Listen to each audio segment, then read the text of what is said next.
2025년 10월 21일 화요일 말씀 묵상 함께 시작합니다. 오늘 말씀은 역대하 30장 1절에서 12절에 있는 말씀입니다.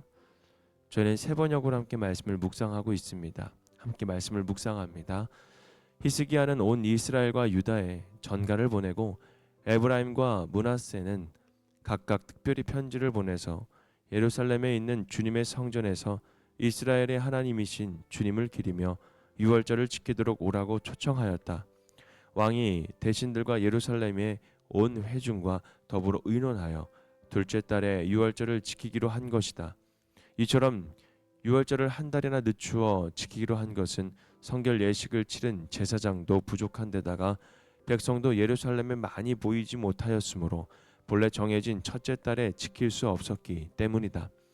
왕과 온 회중이 이 계획을 좋게 여겼으므로 왕은 브엘사바에서 단에 이르기까지 이스라엘 전역에 명령을 선포하여 모두 함께 예루살렘으로 와서 주 이스라엘의 하나님 앞에서 유월절을 지키도록 하였다. 그들은 참으로 오랫동안 율법에 기록된 절차대로 유월절을 지키는 것을 실천하지 못했던 것이다. 파발꾼들이 왕과 대신들의 편지를 받아가지고 어명을 따라 온 이스라엘과 유다에 두루다니며 다음과 같이 선포하였다. 이스라엘 자손은 들으라. 백성들은 아브라함과 이삭과 이스라엘을 돌보신 주 하나님께로 돌아오라. 그러면 주님께서도 남아있는 백성들 곧 아시리아의 왕의 손에서 벗어난 당신들에게로 돌아오실 것이다.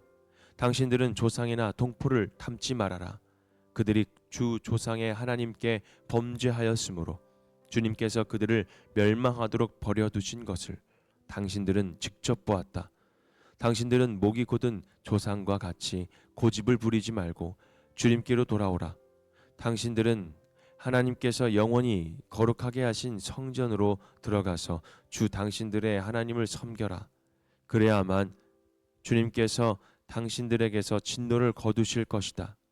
당신들이 주님께로 돌아오면 당신들의 친족과 아이들을 사로잡아간 자들이 당신들의 동포에게 자비를 베풀어서 그들이 이 땅으로 돌려보낼 것이다.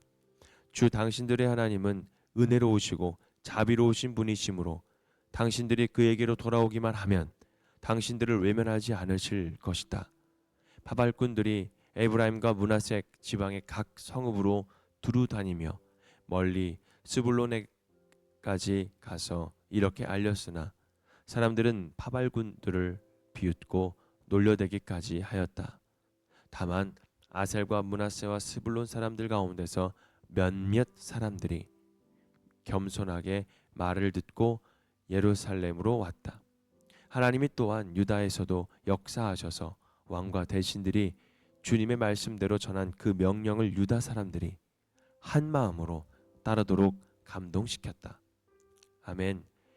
회복을 위한 용기 있는 초대라는 자리로 말씀 묵상 함께 시작하겠습니다.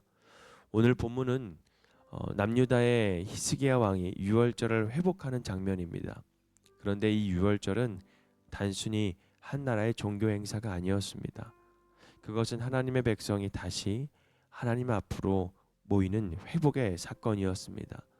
히스기야가 왕이 되었을 때 나라는 이미 오랫동안 분열되어 있었습니다. 북이스라엘은 아시리아에게 멸망당하고 나라를 잃고 백성은 또한 흩어져 있었습니다. 남유다는 형식적인 예배만 남아 있었습니다. 그런 시대 속에서 히스기야는 하나님을 예배하는 백성의 정체성을 다시 세우려고 하였습니다. 그는 결심했죠. 이제 우리가 다시 하나님 앞에 서야겠다. 그래서 유월절을 회복하기로 결단하고 심지어 북이스라엘 남은 자들에게까지 초청장을 보냅니다. 단순한 행사 알림장이 아닙니다. 하나님의 품으로 돌아오라는 영적인 초대장입니다. 히스기야는 남유다뿐만 아니라 이미 멸망한 북이스라엘의 남은 자들에게까지 유월절을 지키자고 초청장을 보냅니다. 분열된 시대 한가운데서 그는 예배를 통해 하나님의 백성의 회복을 꿈꾸었습니다. 그의 초대는 단순한 행사 초청장이 아니었습니다. 방금 말했던 것처럼 하나님 앞으로 돌아오라는 영적인 부르심이었습니다. 비록 제사장들도 백성도 정해진 절기 때에 유월절을 지킬 준비가 되지 않았지만 히스기야는 지금이라도 하나님께 나아가자고 말합니다. 그의 결단에는 때를 기다리는 신중함보다 회복을 향한 용기가 있었습니다. 신앙의 회복은 완벽한 준비에서 시작되는 것이 아닙니다. 불완전한 자리에서도 하나님을 향한 진심 어린 결단이 있을 때부터 여러분 새로움이 시작이 되는 것입니다. 하지만 문제가 있었습니다. 히스기야는 조상의 길을 따르지 말고 은혜로우신 하나님께 돌아오라는 편지를 보냅니다. 그러나 대부분의 사람들은 이 초청을 조롱하면서 외면하였습니다. 회복의 부르심 앞에 사람들의 반응은 엇갈렸다라는 것입니다. 하지만 그 상황 속에서 놀랍게도 아셀과 므낫세, 스불론 지파 중 일부는 겸손히 응답하여 예루살렘으로 올라왔습니다.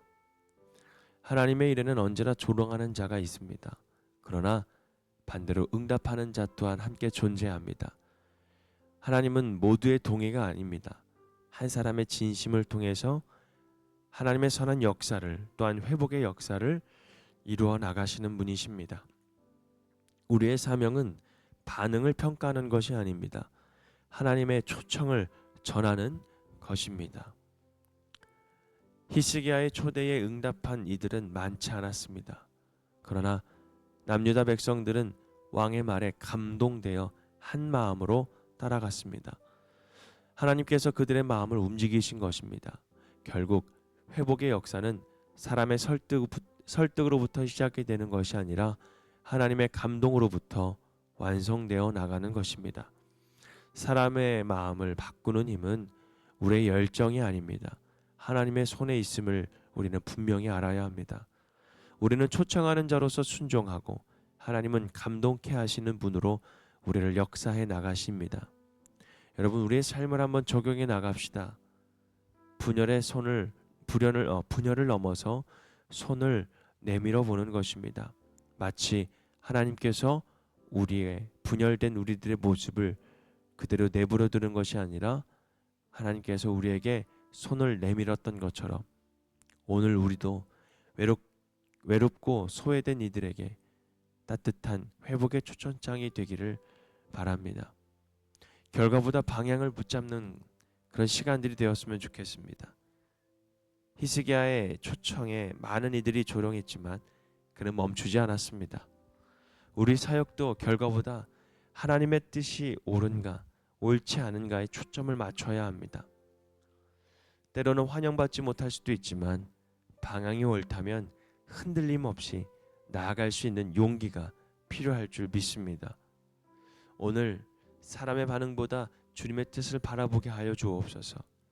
회복을 위한 초대가 조롱받을지라도 용기 내어 손을 내밀 수 있는 믿음을 주옵소서. 때로는 우리들의 사랑과 우리들의 선한 베품이 때로는 조롱을 받을 수 있는 것일 수도 있지만 그 길이 공동체를 회복할 수 있는 시작점이라면 우리가 끊임없이 도전하고 앞으로 나아갈 수 있는 힘을 주옵소서. 주님께서 사람의 마음을 감동시키고 우리의 공동체를 예배의 자리로 다시 모으는 복된 저희들 되게 하여 주옵소서. 우리 이런 결단 가운데에 정말